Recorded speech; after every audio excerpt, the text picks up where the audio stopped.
बोकारो का सबसे बड़ा विजयादशमी महोत्सव।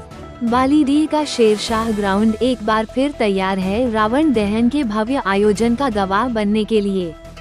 शनिवार को बोकारो एसपी हरविंदर सिंह और railway area manager Vineet Kumar ने स्थल का निरीक्षण किया। एसपी ने साफ कहा, सुरक्षा में कोई लापरवाही नहीं चलेगी। मैदान में सीसीटीवी कैमरे, ड्रोन निगरानी, पर्याप्त लाइटिंग और वॉलंटियर्स की व्यवस्था की जाएगी। रेलवे प्रबंधन का अनुमान है, पिछले साल जहां 10,000 से ज्यादा लोग जुटे थे, इस बार साफ मौसम रहा तो भीड़ उससे कहीं अधिक होगी। भीड़ नियंत्रण के लिए 3 मुख्य द्वार बनाए गए हैं और इमरजेंसी की स्थिति में चौथा द्वार भी खोला जाएगा। प्रशासन दावा कर रहा है कि सुरक्षा और व्यवस्था की सभी तैयारियां पूरी कर ली गई हैं। यानी इस बार का दशहरा होगा और भी खास, और रावण दहन के साथ गूंजेगा बोकारो का शेरशाह ग्राउंड। देखिए, बोकारो शेरशाह ग्राउंड में काफी पहले से ही रावण दहन की विधि है, परंपरा है। यहाँ पर बोकारो का सबसे ऊंचा और एकमात्र रावण दहन शेरशाह ग्राउंड में ही किया जाता है। लोगों का काफी उत्साह रहता है, न केवल रेलवे कॉलोनी से बल्कि शहर के भिन्न भिन्न कोनों से यहाँ पर लोग रावण दहन के लिए पहुँचते हैं। तो भीड़ काफी मात्रा में रहती है, इसलिए कि इसी वजह से आपका लॉ एंड ऑर्डर बना रहे, यहाँ पर कोई भगदड़ की स्थिति पैदा ना हो। तो सारे हम लोग प्लानिंग प्रॉपरली कर रहे हैं। क्राउड मैनेजमेंट के ऊपर हमारा स्पेशल फोकस है कि कहाँ पर हमें सीसीटीवी कैमरा लगाया जाए, एडिशनल गेट कहीं दिया जाए, वॉलंटियर्स वगैरह की कितनी मात्रा होनी चाहिए, कितनी संख्या में रहनी चाहिए और उनकी क्या ड्यूटी रहेगी।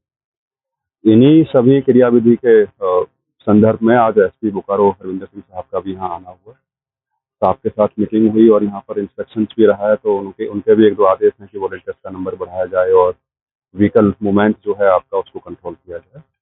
तो इसी दिशा में हम सब लोग कार्य कर रहे हैं कि यहाँ पर हमारा दशहरा का जो रावण दहन का जो उत्सव है, उसको हम ठीक तरीके से बिना किसी गतिरोध के और बिना किसी अवरोध के और बिना किसी हताहत के सकुशल रूप से कर पाएँ। रेलवे की ओर से क्या व्यवस्था? रेलवे की तरफ से समुचित व्यवस्था की जा चुकी है। हमारे आरपीएफ पूरे तरीके से मोबिलाइज हैं। वॉलंटियर्स हम लोगों ने आइडेंटिफाई किए हुए हैं। तकरीबन 100 से ज़्यादा वॉलंटियर्स रहेंगे हमारे यहाँ पर। साथ ही साथ फायर फाइटिंग के लिए हम लोगों ने फायर टेंडर्स वगैरह का इंतजाम किया हुआ है। जिला प्रशासन को और पुलिस प्रशासन को पहले ही परमिशन लेने के लिए और क्या क्या इंतजाम यहाँ पर हम कर रहे हैं पहले ही हम बता चुके हैं। तो रेलवे पूरे तरीके से मुस्तैद है, चाहे वो आपका आरपीएफ की तरफ से हो या फिर हमारे सिविल वॉलंटियर्स हों। हम लोग कोई भी कमी इसकी तैयारी में नहीं छोड़ रहे। अपने क्षेत्र में 3 जगह पर पूजा की जाती है। बिल्कुल, लेकिन सबसे मुख्य पूजा हमारी यहीं पर की जाती है। लेकिन इसका मतलब यह नहीं है कि बाकी दोनों जगह जहाँ पूजा की जा रही है वहाँ पर हमारा लॉ एंड ऑर्डर को लेकर या किसी शांति व्यवस्था को लेकर हमारे प्रयास नहीं चल रहे हैं। वहाँ भी हम इसी प्रकार से जिला प्रशासन से, पुलिस प्रशासन से परमिशन मांगी गई है और वहाँ भी इसी प्रकार से मीटिंग कर सारी की सारी क्रियाविधि को अनुरूप किया जाए।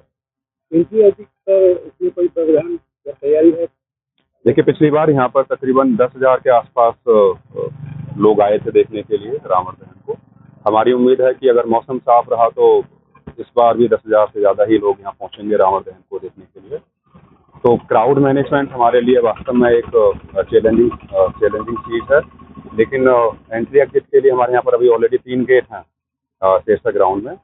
एक गेट और हम एक शॉर्ट टाइम के लिए बनाने का प्रयास कर रहे हैं कि एक ओपनिंग दी जाए और उसको दशहरा के बाद दोबारा क्लोज करा दिया जाए शेरशाह ग्राउंड में, ताकि 4 गेट हो जाएंगे हमारे और 4 गेटों से ही हम जो हैं, जो भी यहाँ पर लोग पहुँचेंगे रावण दहन के लिए, उनको